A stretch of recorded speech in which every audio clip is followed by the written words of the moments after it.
नंदनगरी इलाके में बेटे ने की बुजुर्ग पिता की हत्या। बेटे ने पुलिस को कॉल करके दी हत्या की सूचना। मकान के लिए अक्सर पिता से झगड़ता था बेटा।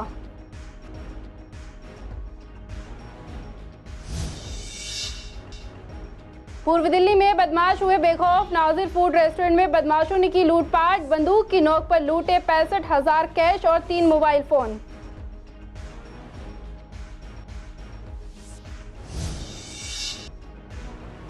सब्जियों के बढ़ते दाम से नहीं कोई राहत। सिलेंडर महंगा होने के साथ सब्सिडी भी हुई बंद। महंगाई से आम जनता हो रही परेशान।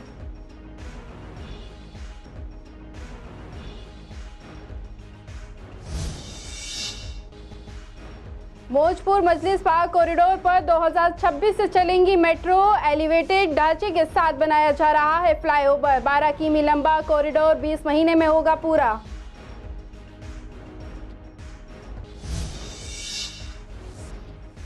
चार्टेड अकाउंटेंट के 2 कर्मचारियों से 50 लाख रुपए की लूट। मौके से एक बदमाश को राहगीरों ने पकड़ा। पुलिस मामले की कर रही है जांच।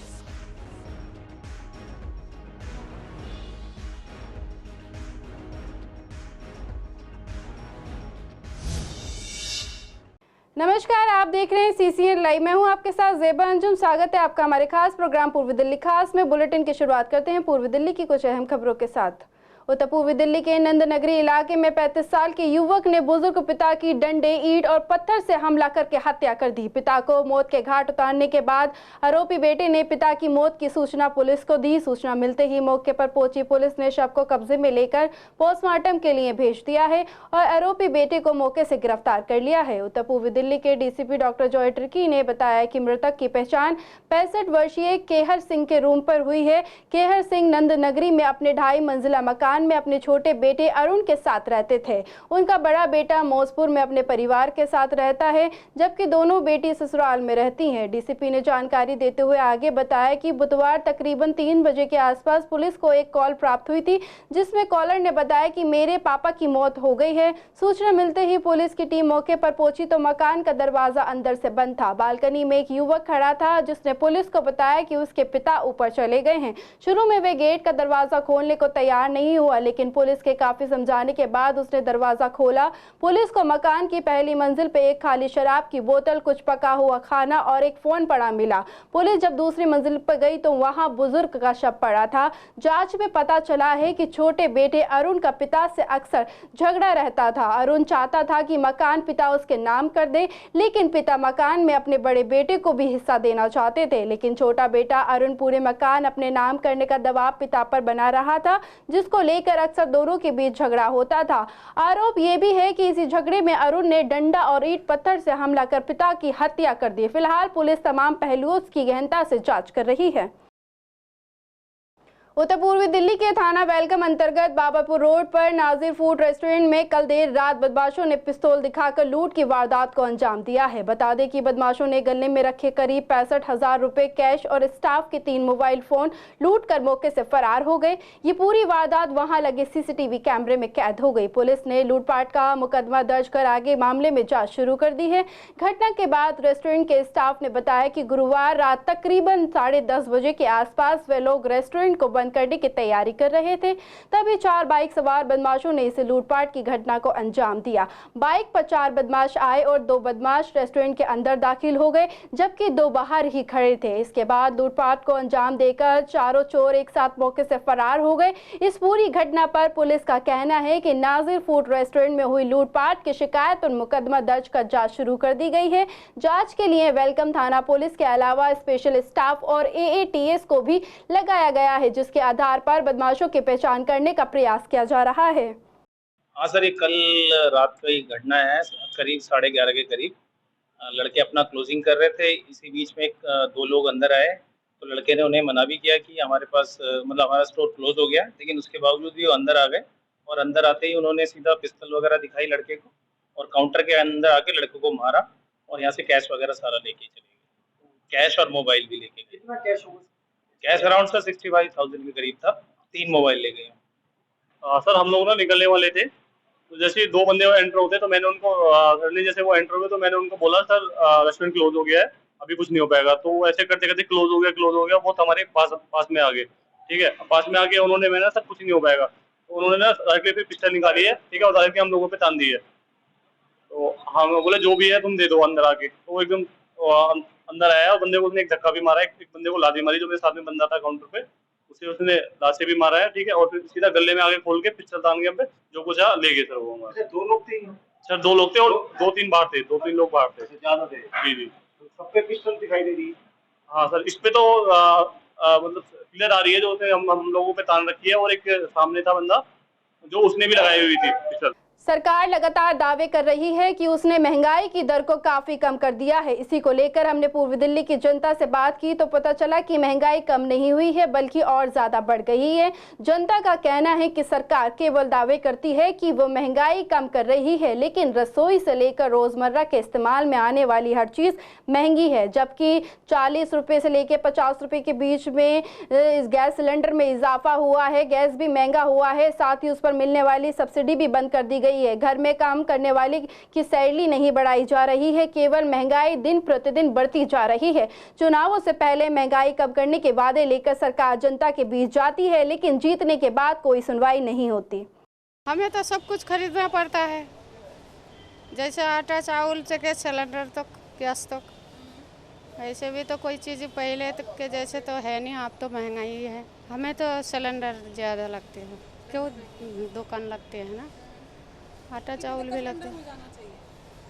हो जाना चाहिए 500-600 तक। नहीं, कौन सी चीज़ सस्ती है, हर चीज़ महंगा है आजकल। जैसे 2 रुपया कम था दूध में, 2 रुपया 3 हफ्ता से बढ़ा दिए। जा रहा था 20 रुपया जा रहा था, 25 जा रहा था, अब 40 हो गई।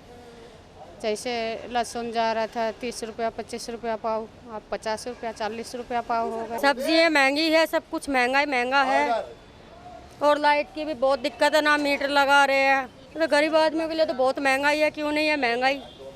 पानी की भी बहुत दिक्कतें हो रही है, कुछ नहीं बढ़ रहा। हमें तो वहीं के वहीं हैं हम लोग। तो थोड़ा नॉर्मल गरीब आदमी को ले करना चाहिए, जितनी उसकी कमाई है उतना ही तो करना चाहिए। महंगाई तो है, ये हर चीज महंगाई हो गया। आटा ले, चावल ले, दाल ले, सब्जी ले, हर चीज महंगाई। यहाँ तक कि खाने के तेल हो गए, वो भी महंगी हो गई है। ये सब अभी महंगा हो रहा है। हाँ जी, महंगी है। दूध वगैरह वो भी महंगी है, दूध भी महंगी हो गई। अभी कितने रुपए बढ़ गए हर चीज? 1-1 रुपये बढ़ाएगा हर चीज पर। 2 रुपया कहीं 1 रुपया, कभी 5 रुपया, सब जगह पर बढ़ाएगा। सरकार से बात करिए कि महंगाई नहीं है, जरा बात तो करिए। क्यों नहीं, हर चीज भी महंगी हो रही है। क्या होना क्या चाहिए इसमें? होना चाहिए भैया, गरीब आदमी कहाँ से 10 रुपया कमाता है, कहाँ से खिलाएगा, बच्चों को पालेगा। जो सब्सिडी आ रही थी वो भी नहीं आ रही है। अब गैस तो महंगी लगेगी, हो जाए कम से कम 600 रुपये का सिलेंडर हो जाए, और क्या इतनी तो कमाई है नहीं है कोई। सब कुछ महंगाई है, आटा तेल चावल सब महंगाई है। अभी देखो दूध पे भी पैसे बढ़े हैं, किलो पे 2 रुपये बढ़ गए हैं डेयरी के, और 3 रुपये थैली पे 4 रुपये बढ़े हैं। सरकार इतनी कमाई तो दे नहीं रही है, तब भी सरकार कह रही है सस्ती नहीं है। बताओ, 10-12 हज़ार रुपया तनख्वाह है, उसमें आदमी क्या खाएगा, क्या कमाएगा, क्या बचाएगा, कहाँ से बच्चे पालेगा, उनकी ब्याह शादी कहाँ से करेगा, कहाँ से 2 पैसे जोड़ेगा। सैलरी कहाँ बढ़ रही है, कहीं ना बढ़ रही है। काम में तो है नहीं, हमारा मूरी तो है काम के लिए। कहाँ देखो नज़ारा मिल रहा है, समझ लो बहुत महंगाई है। जो सब्जियां हैं, कोई सब्जी 50-60 रुपये से तो कम की है ही नहीं। 80 रुपये किलो गोभी है, लौकी है वो भी 40-50 रुपये किलो है। समझ लो एक टमाटर है 30-1 रुपये किलो है ना। तो सारी सब्जियां समझ लो बहुत ही महंगी हैं, जो कि इन दिनों में काफ़ी सस्ती होनी चाहिए। कमाई इतनी है नहीं जो गरीब आदमी अपना गुजारा कर सकें। घर का बजट बनाना बड़ा मुश्किल पड़ जाता है। कहाँ हो पाती बेचारों की, समझ लो गुजारा वही कर रहे हैं कि एक टाइम चावल बना लिए और एक टाइम रोटी बना ली, तो अपने वो भी चावल ले आते हैं राशन के या पैसे वाले सस्ते वाले। तो गरीब आदमी को कहाँ गुजारा है। दिल्ली मेट्रो फेज 4 के मौजपुर मजलिस पार्क कॉरिडोर पर मेट्रो वर्ष 2026 से रफ्तार बढ़ने लगेगी। 12.32 किलोमीटर लंबे इस कॉरिडोर का निर्माण कार्य 20 महीने में पूरा किया जाएगा। इसका निर्माण पूरा होने से ये देश का पहले 70 किलोमीटर के दायरे का रिंग रोड बनकर तैयार होगा। इससे दिल्ली के सभी कोने से यात्रियों को रेलवे स्टेशन, प्रमुख बाजार और बस अड्डे पर कम समय में पहुंचाया जा सकेगा। दिल्ली मेट्रो रेल निगम DMRC के प्रबंधक निदेशक डॉक्टर विकास कुमार ने बुधवार को मेट्रो फेज 4 के निर्माणाधीन कॉरिडोर का दौरा किया। उन्होंने फेज 4 में बन रहे मौजपुर से मजलिस पार्क कॉरिडोर का भी दौरा किया, साथ ही चल रहे निर्माण कार्यों का भी जायजा लिया। तो उस दौरान उन्होंने गोकुलपुरी से सूरघाट मेट्रो स्टेशन के बीच भी निरीक्षण किया। साथ ही मौके पर मौजूद इंजीनियर से ब्रिज की प्रगति के बारे में भी सवाल किए। जानकारी के अनुसार आपको बता दें कि तकरीबन 12.098 किलोमीटर की इस बार 8 स्टेशन बनाए जा रहे हैं। पांडव नगर थाना क्षेत्र में NH 9 पर मंगलवार को दिन दहाड़े CA चार्टेड अकाउंटेंट के 2 कर्मचारियों से मोटरसाइकिल सवार 4 बदमाशों ने हथियार के बल पर 50 लाख रुपए लूट लिए। रकम लूटने के बाद बदमाश भागने लगे। एक बदमाश को राहगीरों ने मौके से ही मोटरसाइकिल समेत पकड़ लिया और उसकी पहचान खोड़ा कॉलोनी निवासी अरुण के रूप में हुई है। पीड़ित ने पुलिस को बताया कि मंगलवार सुबह करीब 10:30 बजे CA ने एक फाइल लेकर चालक अरुण त्यागी के साथ मोटरसाइकिल से उन्हें ग्रेटर नोएडा भेजा था। जब वे वहां पर पहुंचे तो उनके मालिक का फिर से फोन आया। CA ने उन्हें पंजाबी बाग से अभिषेक गुप्ता नाम के व्यक्ति से रकम लेने को कहा। वे दोनों मोटरसाइकिल से पंजाबी बाग पहुंच गए और 50 लाख रुपए एक बैग में लेकर NH 9 होते हुए इंदिरापुरम जा रहे थे। वे दोनों मोटरसाइकिल से पंजाबी बाग पहुंच गए और 50 लाख रुपए का एक बैग लेकर NH 9 होते हुए इंदिरापुरम जा रहे थे। तब वे संजय झील के पास पहुंचे। 4 बदमाश पीछे से आए, रकम से भरा बैग लूट लिया। 3 बदमाश एक ही मोटरसाइकिल पर बैठकर मौके से फरार हो गए, जबकि चौथा बदमाश मोटरसाइकिल लेकर जाने लगा तो उसे राहगीरों ने मौके से ही पकड़ लिया। पुलिस को आशंका है कि इस वारदात में पीड़ित के किसी जानकार का हाथ हो सकता है। रकम हवाला की भी हो सकती है। पुलिस बदमाश के साथ ही दोनों पीड़ितों से भी पूछताछ लगातार कर रही है। पूर्वी दिल्ली से बीजेपी सांसद जीतने के बाद हर्ष मल्होत्रा को केंद्र सरकार की तरफ से राज्य मंत्री बनाया गया है, जिसके बाद उन्होंने राज्य मंत्री के ऑफिस में जाकर अपना कार्यभार भी संभाल लिया है। आपको बता दें कि चुनाव जीतने के बाद आज पहली बार सांसद हर्ष मल्होत्रा बीजेपी शादरा जिला कार्यालय में पहुंचे, जहां उन्होंने बीजेपी के सीनियर नेताओं के साथ आने वाले दिनों को लेकर चर्चा की। इसके बाद जिला कार्यालय में लगभग 12 बजे के आसपास एक मीटिंग भी शुरू की गई, जो 1:30 तक चली। इस दौरान मीटिंग में तय किया गया कि आने वाले दिनों में जल्द ही पूर्वी दिल्ली में बीजेपी की जीत के लिए एक कार्यक्रम किया जाएगा, जिसमें जिन कार्यकर्ताओं ने ज्यादा मेहनत की थी उन कार्यकर्ताओं को खास तौर पर सम्मानित किया जाएगा। इसके साथ ही मीटिंग में पूर्वी दिल्ली के विकास को लेकर भी चर्चा हुई।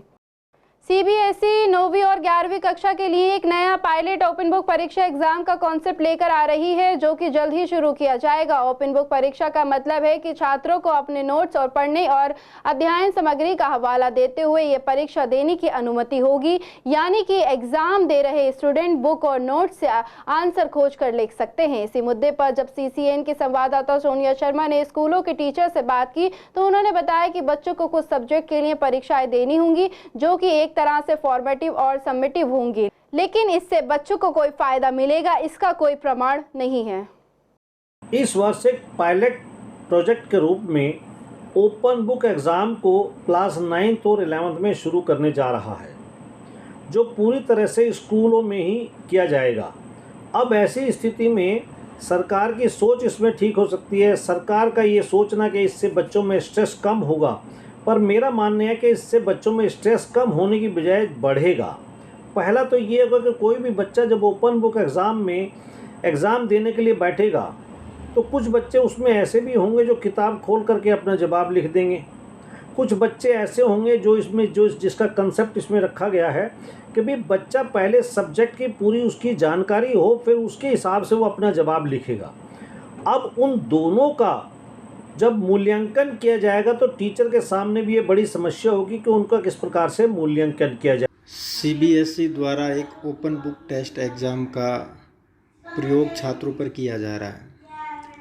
इस प्रकार से दिल्ली सरकार ने भी कुछ समय पूर्व बहुत सारे प्रयोग बच्चों पे किए थे, जिनका बहुत नेगेटिव असर बच्चों पर पड़ा।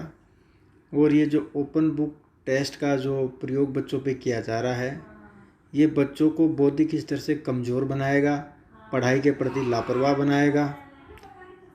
प्रयोग किए जाने चाहिए, लेकिन प्रयोग जो है सकारात्मक दिशा में किए जाएं और प्रयोग में जो है शिक्षक और छात्र उनकी भी भूमिका हो, उनसे भी सलाह ली जाए। उनसे चोरों पर शिकंजा कसने और कॉलोनियों में होने वाली वारदातों पर अंकुश लगाने के इरादे से दिल्ली सरकार जगह जगह कैमरे लगा रही है। ये कैमरे ऐसी जगहों पर ज्यादा लगाए जा रहे हैं जहां क्राइम ज्यादा होता है या फिर लोगों की काफी ज्यादा आवाजाही होती है। इसी तर्ज पर मानसरोवर पार्क के खेड़ा गांव में भी कई कैमरे लगाए गए थे, लेकिन अब इन कैमरों की कोई जानकारी लेने वाला मौजूद नहीं है। यहाँ लोगों के साथ आए दिन चोरी और झपटमारी की वारदात हो रही हैं, लेकिन यहाँ लगे कैमरे काफी संख्या में खराब खराब हैं, जिससे आम लोगों को काफ़ी परेशानी का सामना भी करना पड़ रहा है। इसी को लेकर हमारी संवाददाता ने लोगों से बातचीत की तो लोगों का कहना है कि जब इन कैमरों को लगाया गया था उसके कुछ समय बाद ही ये कैमरे खराब हो गए थे। आगे उन्होंने कहा कि दिल्ली सरकार ने जितनी तेज़ी से जगह जगह ये कैमरे लगाए हैं उतनी ही जल्दी इन्हें ठीक भी करना चाहिए, जिससे वारदात के बाद बदमाशों की शिनाख्त करने में आसानी हो सके।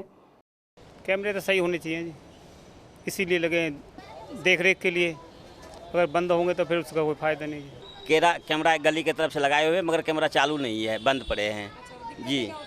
दिक्कत से चोरी हो जाते हैं, कभी किसी को बुलेट लेकर के चले जाते हैं, कोई दारू वाले यहाँ बैठ के पी जाते हैं, कभी किसी के सामान उठा लिए, कभी किसी को मोबाइल उठा के लेके चले गए। यही परेशानी है जी। हादसे के लिए लगवाए थे, यहाँ चोरी हो जाते हैं, वहाँ दारू शराब वाले पी करके बैठ जाते हैं। इससे 3-4 कैमरा तो इधर लगे हैं, पीछे भी लगे हैं।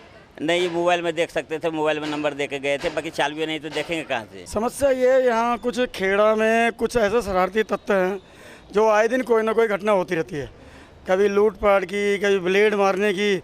हमारे भी पिछले 10 दिन पहले ब्लेड लगा था साइड पे यहाँ पे, और उसके बाद अभी पिछले हफ्ते फ्राइडे को यहाँ दीवार तोड़ के चोरी हो गई है। और चोरी छोटी मोटी नहीं, 1.5-2 लाख की चोरी हुई है। पुलिस में कंप्लेंट भी करी है, FIR भी है, लेकिन कोई ढंग का रिस्पॉन्स नहीं मिला है। वो दिल्ली सरकार की तरफ से लगाए गए, लेकिन उनका कोई फ़ायदा नहीं है, क्योंकि वो शरारती तत्व क्या करते हैं तो कैमरों को कपड़ा डाल देंगे, कैमरों को नीचे झुका देते हैं, तो उसका कोई मतलब नहीं रह जाता। और पुलिस आती है कुछ ढूंढती भी तो उनको कोई उसमें अभी खराब पड़े हैं काफ़ी टाइम से, ये कुछ काफ़ी तक खराब भी पड़े हैं।